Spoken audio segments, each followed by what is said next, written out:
joined us to dig into the topic of structural racism, particularly from the lens of land policy, how it's happened, the reality of past practice, and what we can do to confront and change it. It's a 3-webinar series. It's a collaboration between Claremont Lincoln University.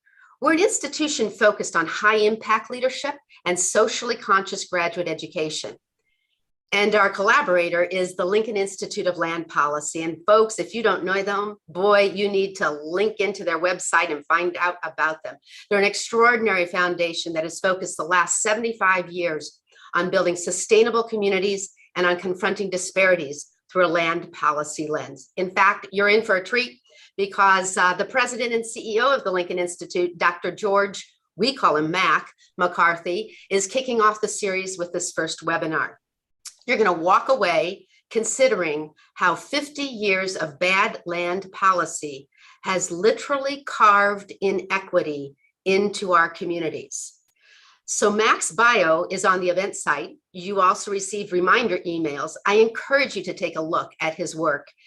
He's been with the Lincoln Institute, the Ford Foundation, and the Center for Urban and Regional Studies. He's a leader whose career has focused on tackling complex social, economic, and environmental issues. He's been focused on improving the quality of life in our communities and on creating opportunities for disadvantaged populations through novel solutions. Plus, folks, he's a faculty member at Claremont Lincoln University, and his new course on urban sustainability launches in early November. So Mac, before we jump to housekeeping again, how are you? I'm very well, thanks, Lynn, and I'm really happy to join you all today. Perfect. So before we jump to Mac and begin to learn, a big shout out to 3 California cities that are actually taking this 3-webinar series further. They're testing the knowledge, they're applying it, they're creating their story maps, and they're pursuing a 3-course advanced practice certificate in public administration, innovations and trends at Claremont Lincoln University. They're piloting the certificate for us. It's team-based. Teams from cities, workers, emerging leaders, and current leaders are actually customizing the certificate to take on and address the issues you're going to hear about. So now, last time at the housekeeping items, folks, before I turn it over to Mac, again, we're being recorded. You will have access to the recordings afterward. We're also live streamed on Facebook and LinkedIn. We also have closed captioning. A resource packet as well as surveys to evaluate our webinar is coming your way. Don't forget about the next 2 webinars in the series. We won't let you, we'll tell you all about it. And most importantly, at the bottom of your Zoom screen, there is a Q&A. The chat is not open, but please send questions. I will interrupt Mac. The webinar is fabulous if you pepper us with questions and he can directly respond to them. We all learn more that way. So with that, Mac, we're ready to learn. Great, thanks, Lynn, and thanks everybody for joining us on this wonderful Wednesday. So I want to kind of contextualize the moment, the historical moment we're in, and help us to understand both the challenges that we face going forward, but how many of the challenges we face now have been with us for close to a century. And so what I also want to do is kind of remind people of the importance of land policy and being able to deal with some of these vexing issues like structural inequality. And in order to do that, I need you to understand what land policy is. So land policy is a pretty big area. It has a large scope, but in its simplest form, the way I like to describe land policy is the rules of the game that define the relationship between people and place. And if you think about that for a moment, what does that mean? Well, land policy reconciles the conflict between the private interests of those who own and control land and the collective interests of society more broadly. So it's a big book of rules, and those rules range from defining what we do on land through things like land use planning and zoning, or how we might exploit land through property taxes or water and mineral rights, or how we might conserve land through public protections or private easements. But it gets played out in multiple levels, at the local level, at the state level, at the national level, at the global level, and they're all important and relevant for kind of the quality of life that we all enjoy, because if we get land policy wrong, it's really unlikely that we're going to be able to have the quality of life that we all hope to have. So today, I really want to talk about how land policy, especially land policy over the last 100 years, reinforced economic, social, political, and health disadvantages based on race. And it's a story that reflects, I think, two important things. Number one, how today's maps are defined by policy decisions made almost a century ago. And number two, why, in spite of numerous attempts to address racial inequities, stubborn differences exist across race in every measure of quality of life. And so I'm going to lay it out in a drama that is in 3 acts. And the first act starts with the Great Depression. And it will end with the social and political unrest that we've experienced in the last couple of years related to COVID and the murder of George Floyd and the social unrest that sparked in all the cities in the US and many cities abroad. Okay, and the sub-theme, and I want you to just reflect on this because it's not really totally relevant to what I'm talking about, but it's important for all of you who are lifelong learners and social scientists, because one of the things that has always troubled me as a longtime social scientist is that social scientists have studied and recommended remedies to poverty for centuries and noticed that it has a strong correlation with race. But the problem with the way we studied inequality and poverty is that we study poverty as if it's a disease. And that dominant approach of this, the way we study poverty as a disease, is to say, to understand poverty, we should study the victims. And then we illustrate the problem with lots of descriptive statistics, and we provide all these analgesic solutions that don't address the root causes. But one of the things you'll learn if you become a student at Claremont Lincoln University or you listen to me is that very often problems that are rooted in systems have really nothing to do with the victims themselves or the choices they make. The systems produce the problem.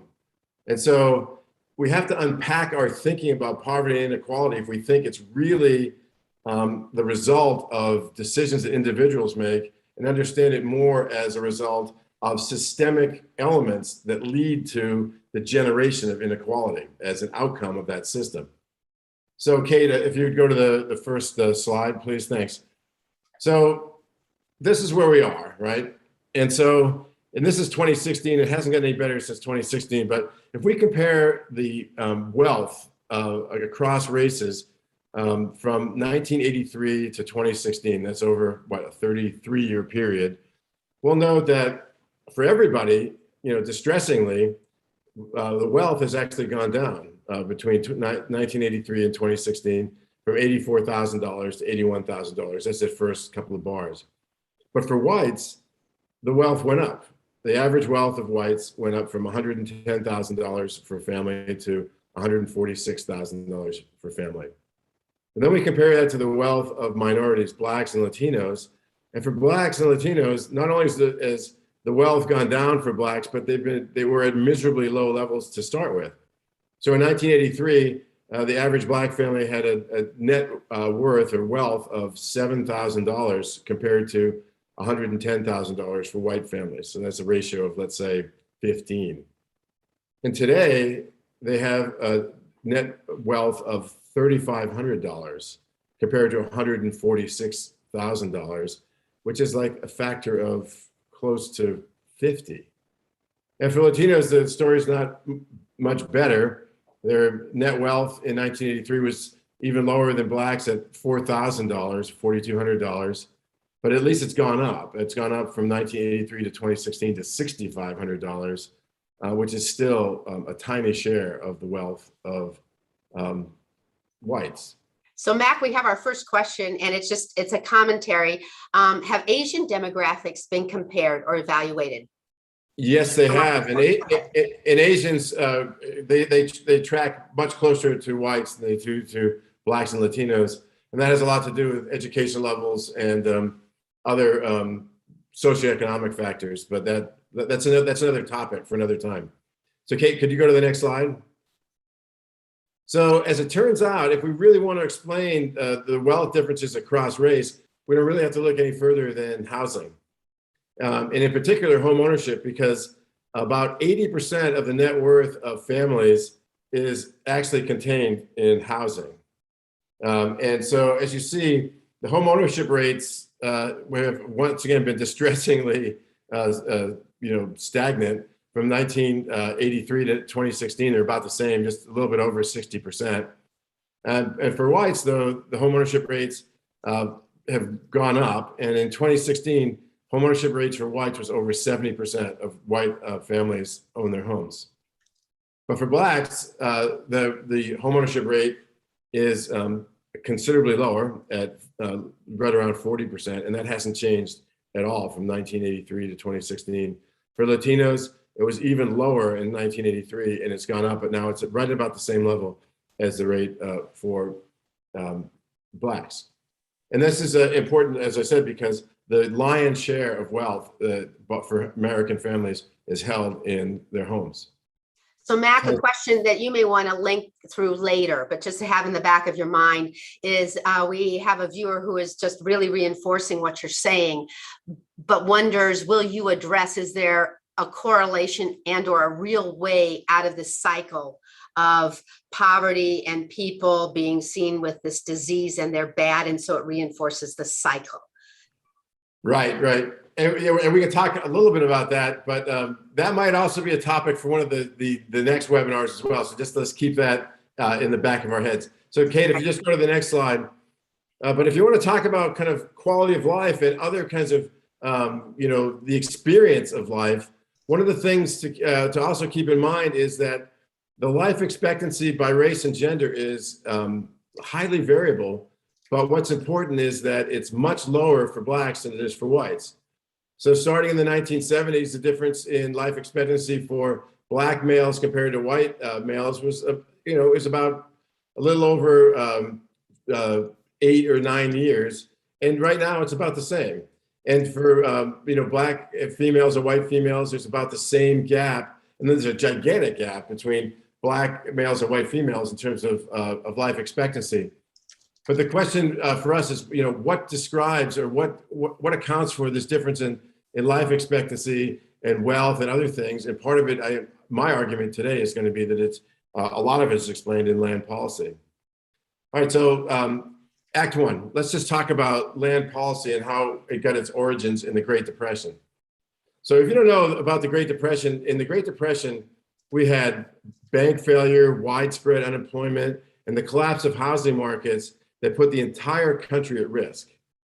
And the New Deal, which was kind of conceived as a way to kind of save the country from the depths of the Great Recession, they realized that heroic things had to be done to rescue both the economy and the political system from the joint threats of fascism and socialism. And as you know, fascism was on the rise in places like Germany and Italy and Japan, and socialism was on the rise in places like Russia, right? And all the satellite states where socialism really started to take hold.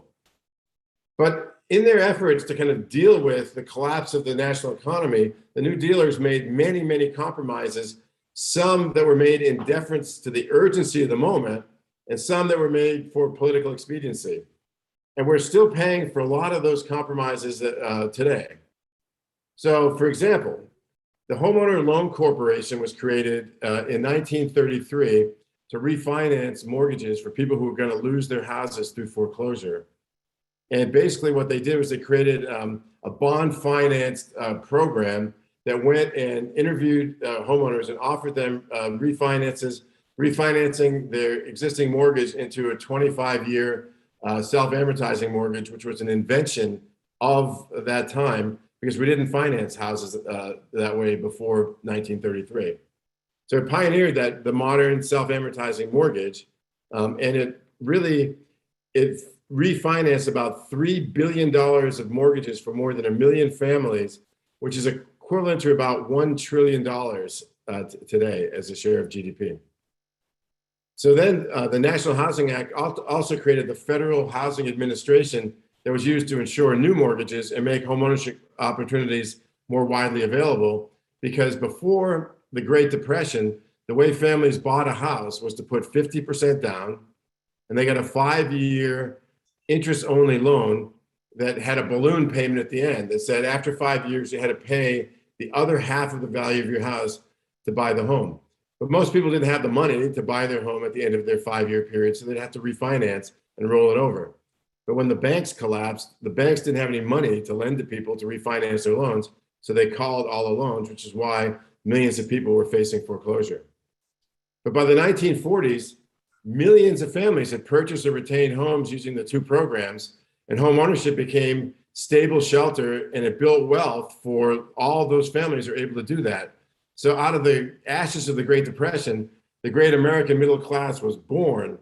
But unfortunately, that middle class didn't offer those opportunities for all families. So the deficit hawks, nativists, and racists in Congress, and they really were racist in Congress. And if you read the proceedings, some of them are embarrassing with how blatantly racist they are. They opposed programs that risked increasing the federal debt by offering handouts to immigrants or people of color. And the deficit hawks also said that public lending must minimize the financial risk to the national government. So they insisted that mortgages could only be extended to those with the best prospects of repaying the loans or having collateral that would maintain its value. So if the loan went bad, they would be able to recover the value of the debt through repossession of the house. And the racists made sure that that program implementation was done unequally.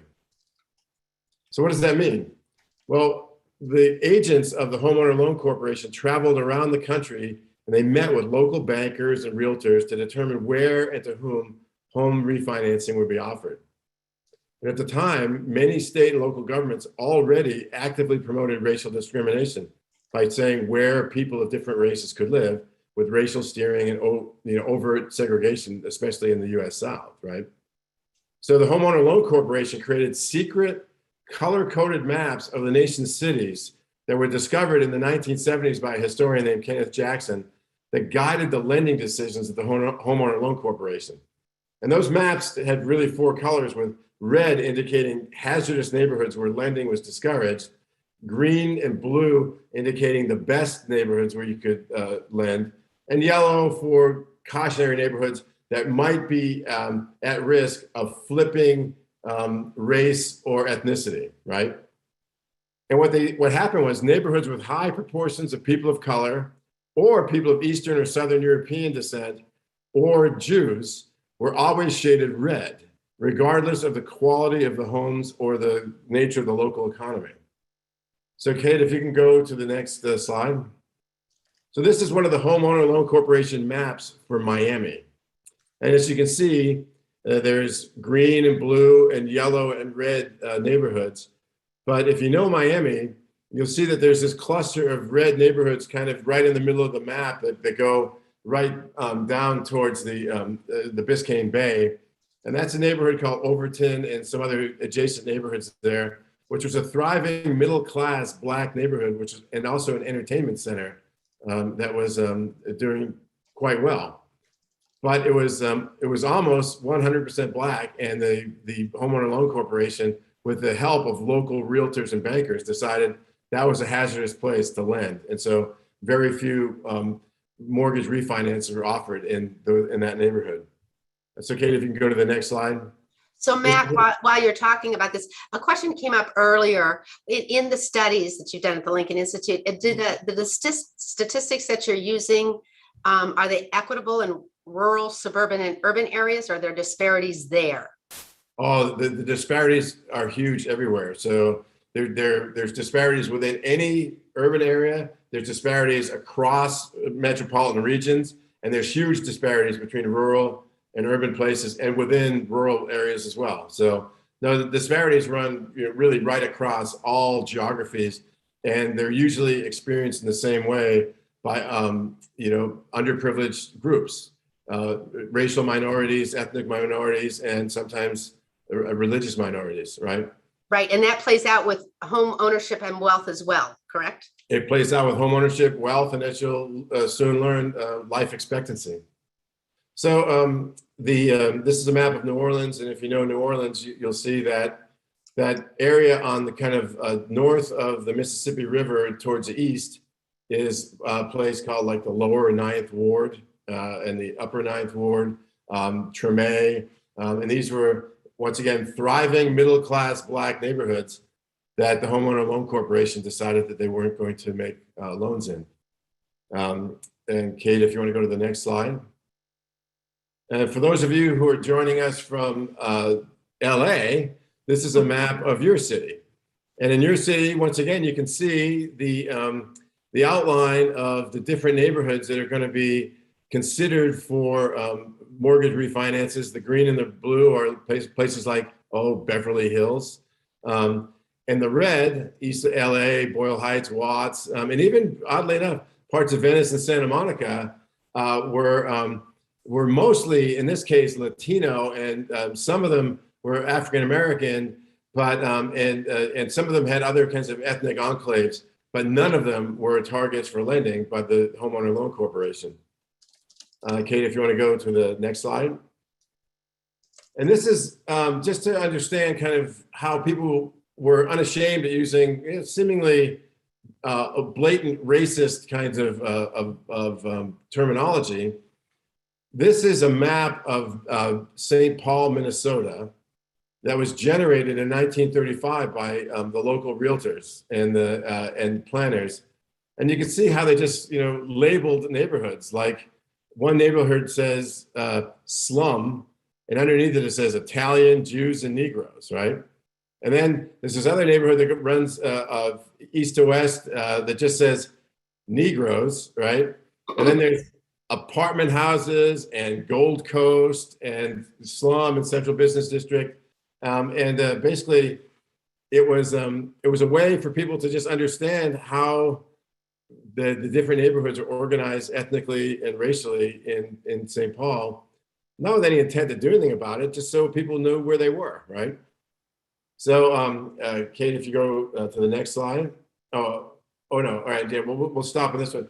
This is the Homeowner Loan Corporation map that was done for that same area. But St. Paul is, above the Mississippi River in this map, and that area that's labeled D4 is that narrow neighborhood that is that was labeled Negroes in the local map, and it's a neighborhood that's actually quite well known, especially in Minneapolis St Paul, but sometimes in the rest of the country, because it's called Rondo.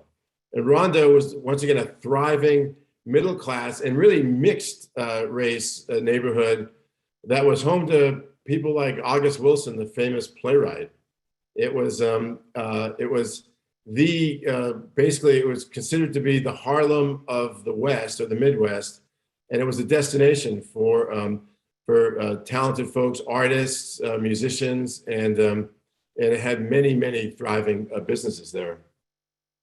So, the national policy that kind of dictated who was going to get lent to was really kind of constructed based on kind of, blatant kind of racial constraints. So, for example, the Code of Ethics for the National Association of Real Estate Board said, a realtor should never be instrumental in introducing members of any race or nationality whose presence will clearly be detrimental to property values in the neighborhood. And then Kenneth Jackson mentioned when he analyzed the work of the Homeowner Loan Corporation and the FHA, he said they devised a rating system that undervalued neighborhoods that were dense, mixed, or aging, and applied existing notions of ethnic and racial worth to real estate appraising on an unprecedented scale. But basically what this means is they just said that if you live in a neighborhood that has a large percentage of ethnic or racial or religious minorities, you could expect that for a very similar house to another neighborhood, it would be devalued because of the character of the people that lived in the neighborhood. But what it also meant was that lenders would look at lending there as risky because the value of the collateral was low and could get lower, and the risk to repaying the loan or non-repayment of the loan was higher. So Matt, a general question that's come up a couple times is this what folks are calling redlining? So this is called redlining. It's actually not exactly how the redlining term got defined, because in the redlining term, basically it characterized something the bankers did when they went to a map and they put a red line around certain neighborhoods and said, we're not lending there. The red line in the map is basically like the characterization of these neighborhoods, but this is the process that we now know as redlining, yes. And it got its origins in the Great Depression. But it's also one of the reasons why we see whites with home ownership rates that are in many cases over 70 or 75%, and blacks and Hispanics and other minorities with home ownership rates in the 40% range. So Mac, while you're considering this, there's a lot of good conversation going on in the Q&A with some wonderful statements. And we have a person who's wondering whether you've done similar studies, or the Lincoln Institute has delved into Detroit and Ferndale and this idea of the wall that really built homeownership in the white area of Ferndale against all the others. So that's a great question. And that's something that I hope that people who take this webinar and the other two webinars and think about studying with us at CLU will find is that we'll give you the tools to tell that story. So I'm not going to tell you that story today, but I'll say that yes, you can have the tools that will be able to tell that story and other similar stories in every other place in the country. And by the way, then the question came up, where did you get this? Where are these maps from? And what is this tool? So as it turns out, the tool you'll hear more about in the next webinar, it's called a story map. But where I got these maps are all digitized after they were discovered by Kenneth Jackson. But the University of Richmond, the Richmond Federal Reserve Bank, and some academics created a site that you can see all the maps, and they have maps for cities all over the country that were created by the Homeowner Loan Corporation, and you can download them in various different forms. So it's all available online, right? Okay, so that's the Great Depression, but the point of the Great Depression is we laid the groundwork for saying, all right, well, we're going to make all these efforts to make sure that the country doesn't fall into despair or the depression doesn't worsen by investing in things like home ownership and wealth building and the middle class. But we're only going to give access to the middle class basically to white people. And also not just white people, but mostly white people from Northern Europe, because Italians and Eastern Europeans and Greeks were just very often excluded from the same markets, at least for the middle part of the 20th century.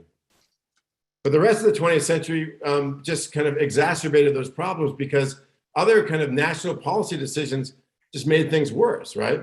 So this cascading set of decisions included things like the underwriting standards that were created after World War II for VA mortgages, which also excluded minorities. So minorities who went and served their country, many of whom died for their country, came back, weren't given the same benefits if they were Black or if they were ethnic minorities than if they were white. But even worse, and this is something that's really relevant today, major infrastructure decisions were taken that also continued to disadvantage the disadvantaged. And part of that was the construction of the interstate highway system, but it was also a process called urban renewal and the construction of affordable housing. And I'll talk a little bit about both of those. And then, of course, in the rest of the 20th century, other decisions were made to ameliorate these things because it started to become apparent. And by the 1950s, we realized that the level of inequality we generated in just about 25 years was already unacceptable. And starting with Brown versus Board of Education and the desegregation of schools, we decided we had to become we had to live up to our own standards of fairness, basically is what it was. But I want to just take a kind of a deeper dive into Minneapolis St Paul, and I do it because that was the trigger point for all kind of the Black Lives Matter, all the kind of new social unrest that were all generated by the murder of George Floyd. Now, I realize that Black Lives Matter predates the murder of George Floyd because we had any number of other unarmed Black men, killed at the hands of the police. But this was one of those things that was so egregious, people couldn't turn away and figure out anything else to do but to begin to say, this is unacceptable, we need to find ways to address it. But the interstate highway system as an infrastructure project was the largest infrastructure project in the world ever, like bigger than the pyramids, right? It was a project. It was the project that really was responsible for carving paths through our cities and dividing and destroying thriving low income and minorities characterized by racial minorities, right? And so the highways cleave two of the oldest Black neighborhoods in the country. I mentioned Treme in New Orleans and Overtown in Miami. In Overtown, 10,000 homes predominantly owned by people of color were taken and demolished.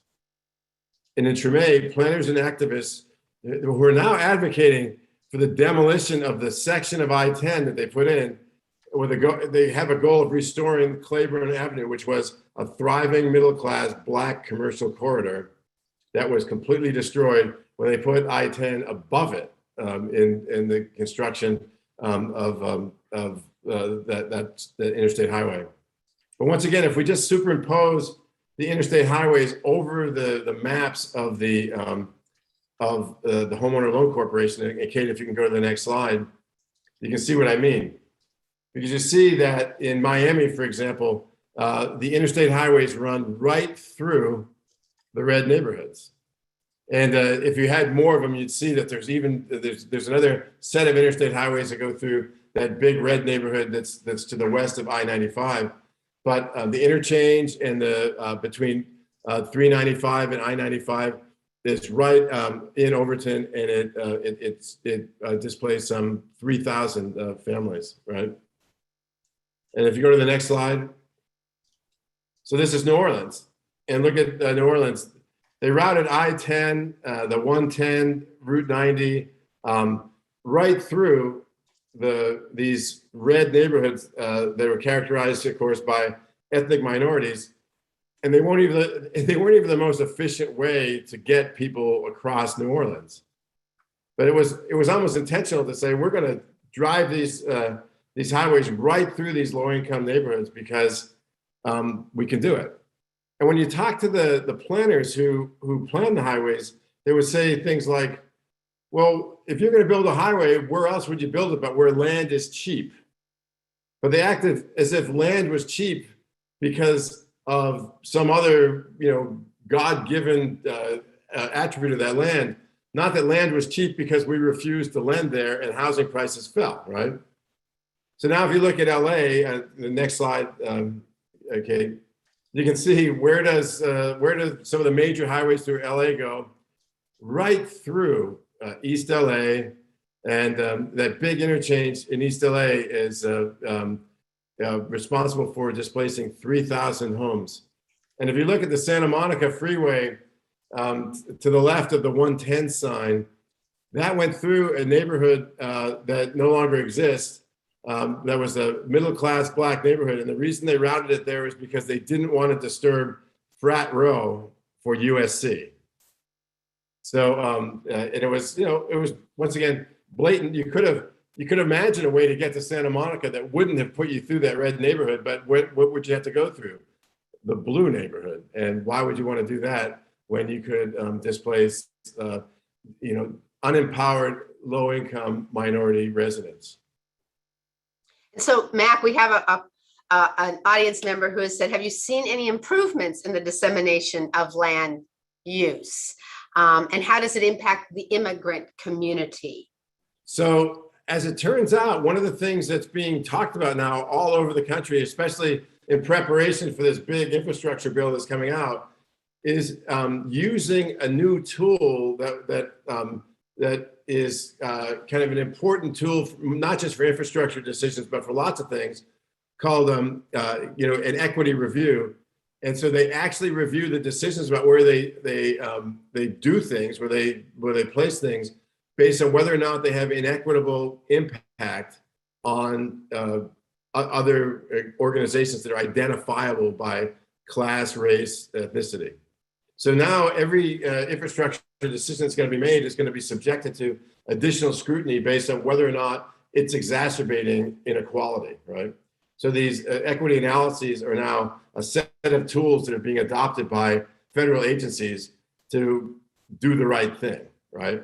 And so, and whether doing the right thing means going through putting your superhighway through Beverly Hills remains to be seen, but at least we're going to find a way to get the community at the table and think through more creative ways to do our infrastructure investments that don't always disadvantage the people who've historically been disadvantaged. Yeah. So Mac, with about 25 minutes left, we have a couple of folks. We have several of our MPA students on the line, and there, could you make the connection between banking laws, local zoning, and land use decisions, and the inequities there? All right. So, well, I'll just make a quick connection. So local zoning will define what kind of buildings can be built. And sometimes what kind of buildings that can be built are as simple as whether you can build multifamily housing or if it's zoned specifically for single family housing. And that kind of zoning will define in many ways how expensive it's going to be for someone to live there. So whether it's done directly or indirectly, you can actually sort people, at least according to income, by how you zone, and you can exclude people you want to exclude by having minimum lot sizes and only allowing single family development in that area. And now all the cities, and there's hundreds and hundreds of places in the country that are starting to examine their zoning to see the extent to which their zoning itself created racial exclusion by saying, we're going to raise the bar of what it's going to cost to develop, and we're going to keep undesirable people out by just zoning out multifamily developments, small houses, and we're going to make people build on, half-acre lots in a minimum-size home, right? Lenders will lend based on their expectation of what the risk is, and basically lenders use the 3 C's to make their decisions: character of the borrower, credit quality of the borrower, and the collateral value. But as you can see, the zoning already kind of dictates the collateral value, so you know where lenders are going to go. And then character of the borrower is sometimes a loose way of saying we want to lend to people who are like us, that we understand, right? And then credit is offered to people who have had success at getting credit in the past. But if you only lend to people who are like you, the people who aren't like you, who don't get loans, aren't going to have credit. And so it's like it's a little bit of a complex machine, but the complex machine will definitely generate inequitable outcomes by the interaction of the forces of how lenders work, how zoning works, and how housing development actually takes place, right? So I just want to take a little bit deeper dive on the interstate highway thing in Minneapolis St Paul, because Minneapolis St Paul is kind of an interesting place. And if you look at Minneapolis St Paul, in Minneapolis, looking at, once again, at the different kinds of homeowner loan corporation areas, the amount of freeway that an area took compared to the land area of that type of neighborhood is a really telling story. So in the best neighborhoods, the select neighborhoods, the neighborhoods that are green and blue, the land area of the neighborhood is much higher than the amount of freeway that the neighborhood took. But look at the red neighborhoods, the hazardous neighborhoods. In Minneapolis St Paul, hazardous neighborhoods represented 16.8% of the land area, but they took 47.5% of the highways. And if you go to the next slide, Kate, it's even worse in St. Paul, where 28% of the land area took 56.4% of the highways, and the best areas, which accounted for 13.9% of the land area, took less than 1%, took 0.2% of the highways. And this is really this is an important fact, because, and this isn't just Minneapolis, St. Paul, almost any major city you go to, it tells the same story.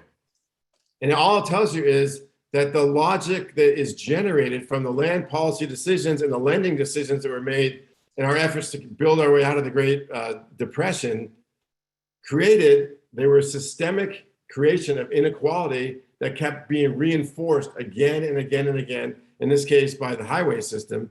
And then, Kate, if you go to the next slide, back to the 1935, realtors map of St. Paul, you'll see that I-94, when it roars through St. Paul, went right through Rondo.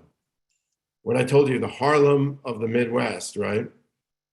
And if you look at that green line above it, the neighborhood organized and tried to get the Federal Highway Administration to think differently about where to put the highway. And right now, that's where the light rail goes. But in 1935, it was an abandoned rail corridor. And so rather than put the highway a mile away in this abandoned rail corridor, they decided to run it right through the heart of Rondo, the middle-class African-American district. And that's kind of the tragedy, and that's just kind of the story of what I'm calling land policy played out in multiple acts that lead to inequitable outcomes down the line. So Kate, if you go to the next slide, and if you wonder what a highway going through a city looks like, this is I-94 going through Rondo. And so Rondo is actually right on both sides of this. In fact, Rondo Ave is on one side or the other of this freeway. But for people that lived in Rondo, you can imagine if you're a kid and your school is on one side of this highway, or your church is on one side of this highway, and your house is on the other, you used to be able to walk a few blocks over there. Now you're going to walk up to the overpass that'll allow you to get across and back down. And look at how scarring this highway is through that neighborhood. It wiped out blocks and blocks of people, and they destroyed 300 businesses. It destroyed thousands of homes, and it was justified because for the planners, they said what they were really doing was clearing slums. And for them, slums was actually code for places where blacks lived, not for places where the housing was necessarily deficient, right? So in Minneapolis alone, 29% of those displaced by urban renewal between 1950 and 1966 were families of color, even though they represented 3% of the city's population. 29% of the displaced came from 3% of the city's population. And just to give you an example of another place, in Glynn County, Georgia, where Ahmaud Arbery was killed while jogging, 93% of the households displaced by urban renewal were families of color, although they made up only 1/3 of the population of that county. So that's just, it tells you, volumes, even though, we haven't necessarily kind of owned it yet, although we're starting to own it now. So, but it's not just the highways, it's not just kind of, slum clearance, urban renewal, it's also where we choose now to build subsidized housing. Because as one of the questioners pointed out, zoning has a lot to do with what you can build and where you can build it. And one of the things that a lot of people do not want in their neighborhoods is subsidized housing. So starting during the Great Depression, we built 2 million units of public housing, and we used it as a way to clear slums, because every unit of housing, of public housing we built, we use it to demolish a slum house. And once again, as noted, urban renewal was used to clear the areas that we built public housing, and urban renewal cleared a very disproportionate share of low income and minority residents in order to do that. So Matt, sorry, go ahead. All right, but so now just once again, if you look now at our most recent subsidized housing program in the United States, the low income housing tax credit, and once again, you look in Minneapolis St Paul, and if you look at the next map, Kate, every one of these orange dots is a low income housing tax credit unit. And those neighborhoods that are shaded a dark green are shaded, the darker the green, the higher the concentration of African Americans in those census tracts are. And if you look, there's not very many orange dots in the light green areas. And then you look at the dark green areas and the orange dots are prominent. And if you look over to the right of your map and you see Old Rondo Ave, and you see that it's surrounded by orange dots. So where did we decide to put low-income people using the low-income housing tax credits? In the places where low-income people already were. We call that the concentration of poverty. And if you just go to the next map, Kate, I zoom in on Minneapolis, and you just see where all of those low-income housing units are. They're in the Black African-American neighborhoods. And if you look at the next map, that's Rondo, and it's the same story. So Lynn, did you have a question? Yeah, a couple questions. Are there any cities leading the change in re-examining zoning? Okay, any specific examples? And do city councils ever look at these maps? Are they regularly using the tools? I mean, we seem to still be in the first act as well. We're still post-depression, or have we gotten to the second and third act? No, we're in the second act. We're in the rest of the 20th century, which is the second act, and we're moving very quickly into the 21st century. But the answer is yes. And what's really kind of interesting is one of the places that's been most aggressive at zoning reform is Minneapolis St Paul. And starting a couple of years ago, they banned single-family zoning in the entire city of Minneapolis. So now they can't mandate that the zoning board or the planners can't say, if you want to build in this neighborhood, you have to build a detached single-family dwelling. They can't tell you that anymore, and they used to in the past. They can't set minimum lot sizes and tell you to build one unit of housing on that lot. And so everybody's up in arms because they're saying, oh my God, it's Armageddon. Anything goes. People are going to be putting 10-story buildings next to single-family homes, and maybe they will. But the point is that they're finally starting to come to grips with the implications of what was done over time. And, we haven't necessarily gotten it completely correct, but let's say we're getting it better, right? Okay, one quick follow-up. How does land value tax add to equity, or will it? That's a very long answer to a very difficult question. But let's just say that there was a concern that land value tax would actually increase things like gentrification and equity. But in all of the studies we've looked at, there's no evidence at all that land value capture, land taxes actually harm low-income people at all, right? So, and that's something that you can explore further even by looking on our website at the Lincoln Institute.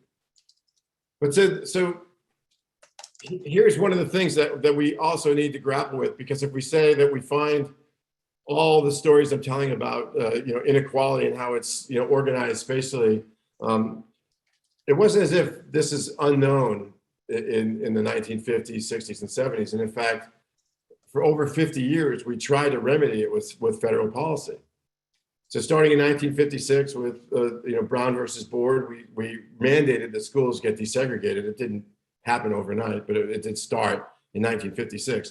In 1964, we passed a Civil Rights Act that banned all forms of discrimination and also gave equal rights at the poll and other things to all races and classes. In 1968, we passed the Fair Housing Act, which also included fair lending, which banned any kind of discrimination in housing choice or housing lending. And in 1976, we passed the Community Reinvestment Act, which included an obligation, an affirmative obligation for regulated lenders to actually lend to communities that they'd excluded in the past, right? And this was accompanied by dozens of precedent-setting court decisions and presidential executive orders. And yet, the enduring impact of what happened and started in the Great Depression was barely touched by all of those national efforts. So today, in the former Rondo area that we're talking about, you're looking at in the map now, just north of I-94, the population is 57% Black, and the average income is about $55,000. Less than a mile south in the Grand Avenue neighborhood, which, if you remember the map I showed you before, they had a map that said Gold Coast. That's the Grand Avenue neighborhood. The population is 81% white, and the median income is $119,000, which is more than double the income of Rondo. But what's more striking about it is Grand Avenue, which was ranked by Forbes magazine one of the 10 prettiest neighborhoods in America. Life expectancy is 84 years, which is 10 years longer than in the Rondo neighborhood, where life expectancy is 74 years. So if you go 1 mile in St. Paul from Grand Avenue to Rondo, somehow we'll have to explain why that's 10 years of life expectancy difference for the residents. And that's male and female, right? So anyway, so this complex relationship between neighborhood, race, wealth, health, that's a subject for, dissertations, right? But, if we start to kind of at least unpack it, we also understand that neighborhoods offer vastly different access to schools, healthcare, career ladders, social connections, and much more. And the effects of redlining, can show up in unexpected ways. So for example, just recently, with the climate crisis, people started to look at things like heat island effects in cities. And in research, recent research, I think this was done a year ago now, they showed that in Minneapolis St Paul, one of the highest heat disparities are between the red neighborhoods on the Homeowner Loan Corporation map and the green neighborhoods. And the difference is 11 degrees average temperature on a hot day. But nationally, the researchers found that on average, neighborhoods once shaded in red and Homeowner Loan Corporation maps are 4.7 degrees warmer than neighborhoods shaded in green. So how is it possible that if you live in a neighborhood that some banker and some realtors designated as red or green or blue, you now experience higher levels of temperature on hot days? And of course, if you don't know it, and we've heard a lot about it this year, at least because of the weather, heat-related deaths are the number one killer of weather-related deaths in the United States and possibly the world. And certainly in Canada this year, where they had an incredible number of heat-related deaths. And they kill multiple times the number of people who hurricanes or tornadoes kill. And it's kind of silent because it happens, but people kind of attribute those deaths to lots of different things. But then, something that they didn't know anything about in 1933 when they created the maps, COVID, mortality rates from COVID indicate that Black Americans are 2.4 times more likely to die from the disease than white Americans. Now, a lot of the pundits, when they started to interview them, and I'm sure you've all seen them on TV, they explained it away by citing underlying health conditions or lack of access to health care. But before COVID, the life expectancy between hazardous Homeowner Loan Corporation neighborhoods and more affluent white neighborhoods varied by as much as 20 years. And now with COVID, it's even gotten worse. And so the explanation, one of the other explanations is that higher long-term exposure to pollution increases the chance of death from COVID by 8%. And high pollution rates in the United States are linked more to race than to poverty. So Kate, if you show the next map. So this is a map of brownfields in Minneapolis St Paul. Every one of those orange dots is a designated brownfield where somebody left some toxic chemical behind. And if you look, this is basically this dark shaded area where Route 94 goes through is Rondo. And look at Rondo, it's surrounded by brownfields. So if you want to understand why is it that, mortality to COVID is more pronounced for African Americans, there's like 7 explanations, but one of them is because they're exposed to pollution. And by the way, an interstate highway also runs right through the middle of that neighborhood, which probably explains why the life expectancy is 10 years shorter than for people who live a mile south of there, because they don't have to live with all of the negative impacts of having a highway run right through the middle of their neighborhood. So Lynn, do you have another question? I do. I want to alert you. We only have about 3 minutes. We have very passionate people in the Q&A, and that's fabulous. It's good to know there's so many people who really may come from different parts of the country, different language, but the passion is definitely there. But there's a stream of questions that say, so what do we do about it? It sounds like, and I'm going to put this in different language, it sounds like we've got a problem because change is going to require the preferred folks to give up some freedoms in order to address the real issues. I don't know. I wouldn't say it's necessarily giving up freedoms, but it's requiring the privilege to be able to give up privilege. Better said. That's right. And the thing is, and it's still true that people aren't going to voluntarily give up privilege unless you find other ways to get them to understand it. But I'd say that the construction of privilege itself is something you have to examine because you might be deprivileging yourself and the rest of your family by not exposing them to the richness of the world if they're only exposed to people who are like them and wealthy like them and privileged like them. But you only understand that once people have been able to erode the differences and understand the value of knowing people of diverse backgrounds, diverse race, diverse religion. I think that it's just something that, of course, it's not going to happen overnight, but it's something we have to confront. And if you think about, confronting those kinds of things in our own recent history, we've confronted that in places like South Africa, where things like restorative justice was invented with truth commissions and everything else. And it starts with kind of understanding that our history and our privilege is sometimes based on immoral things that we're willing to do to kind of construct that privilege. And the first thing we have to do is own it and tell the story. And the second thing we have to do is atone for it. And so it's not an easy conversation to have, and that's why social change is never easy.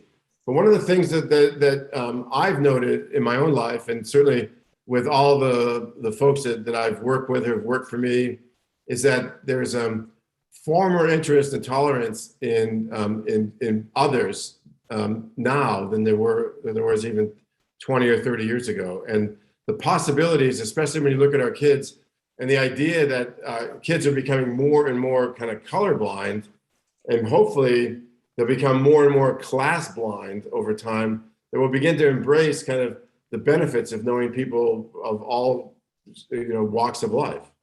Because a lot of us actually grew up in mixed income neighborhoods and came out of it unscarred, oddly enough, right? So I will wrap it up quickly, but I do want to talk about one other big thing, because in our own lifetime, and this was only 10 years ago, the Great Recession happened. And, the colossal failure of the banks of the world, driven mostly by racist practices in the lending industry, predatory lending, that created a housing bubble that took down the world economy. The federal government saved the global financial system by pumping trillions of dollars into investment banks, insurance companies, and other public companies, but stood by idly as the wealth of minorities evaporated. And if you look, according to Pew, from 2005 to 2009, the median wealth fell by 66% among Hispanic households and by 53% among Black households, while it only fell 16% among white households. And home ownership rates fell even further for minorities as a percentage. And so this is still experienced now, because this is from 2018. If you look at the home ownership gap in different places, not just the national one, the worst home ownership gap in the country is in Minneapolis St Paul. Maybe that's why they decided to ban single family zoning. 76% of white households own their home, but only 25% of Black households do. That's a triple the home ownership rate in the white community as it is in the Black community. And in Milwaukee, the difference is 42%. Rochester. The point is that these things still live with us. And even when we have an opportunity to do the right thing, like address the Great Recession, we kind of redid what we did in the Great Depression by allowing kind of the disadvantaged people to bear the burden of our response. And we didn't let AIG go down the tubes, but we certainly were willing to let all minority families who lost, millions of them who lost home ownership through foreclosures. And we did very little to kind of save them. So, all right, so I'll just try to wrap it up real quickly, and we can, if we have time, we can have even some other questions. But so how we account for racial inequities, poverty, and inequality really matters. And if we tell a story that tries to blame it on the victim, we're doing ourselves and the victims a real disservice. But if we understand that it's built into the system, then we can start to work on it by fixing the system, right? And so if we get away from this idea of a culture of poverty and blaming the victim and move towards systemic responses to systemic inequality, we'll go a lot further. But and even efforts that we took over the last 50 years to address the rigged system weren't really sufficient, because almost every one of those, the Community Reinvestment Act, the Fair Housing Act, the Civil Rights Act, they were all efforts to balance the scales, right? To level the playing field. But if you level the playing field in an inequitable system, you don't actually redress the inequality. You just freeze it in place. And sometimes you just kind of continue it because you say, well, if we just make sure that everybody has the same chances now, but everybody has the same chances when you come from a family or from a group that has 76% home ownership rates versus a group that has 25% home ownership rates, hitting a level playing field at that point isn't going to change that ratio unless you take an affirmative action to make a difference. So why am I talking about this now? Because we're pumping trillions of dollars again into the economy as a result of COVID and as a result of all of our attempts to deal with all of the challenges associated with the disruption of supply chains, the collapse of the service economy, all that. But it isn't clear yet that we've been able to kind of embed the message that we need to find ways to make our recovery more equitable. And so we need to make sure that we commit ourselves to policies both at the local level and the national level that build in kind of remedial measures that actually benefit the underprivileged and don't benefit the privileged. And we haven't really done that very well in this country because the privileged tend to be very powerful and are able to advocate for things on their own behalf. And the underprivileged just are very often stuck taking what they get. So we can't settle for narrow responses to current events and forget that the roots of unacceptable disparate life circumstances are deeply embedded in all of our policies, and particularly our land policies. And we can't make the same mistakes we made in the 1930s that allow kind of the urgency of the moment to give cover to policies that we say we don't have time to really get it right. So we're just going to run out the door and throw money out, but make sure and not make sure the money lands in the right laps. And we can't take the same actions we took in the Great Recession, where we prioritize the wealth and the survival of corporations over communities. So I look forward to the discussion, and we'll talk a little bit about what we can do next and what we're going to do next in terms of this series, because we're now going to try to equip you with some tools that will help you to begin to address this problem. So thank you very much for your kind attention. And Lynn, am I turning it back to you, or am I going to? You're turning it back to me. And I think we got most of the questions answered. We were typing madly back away. We've saved others. All of you, yes, the recording will be available. Yes, you'll receive links to it. You'll receive an email follow-up on the next two webinars. The next one goes detail into those maps that you were seeing, and the third really begins to address, so what do we do now? And then you will receive a second follow-up email with links to resources. Again, thank you so much on behalf of Claremont Lincoln University and the Lincoln Institute of Land Policy. We look forward to seeing you in a few weeks, October 13th, October 27th. Watch your email. You'll be sure to get an invitation. And have a great day. Go out and make a difference. Thanks, everyone.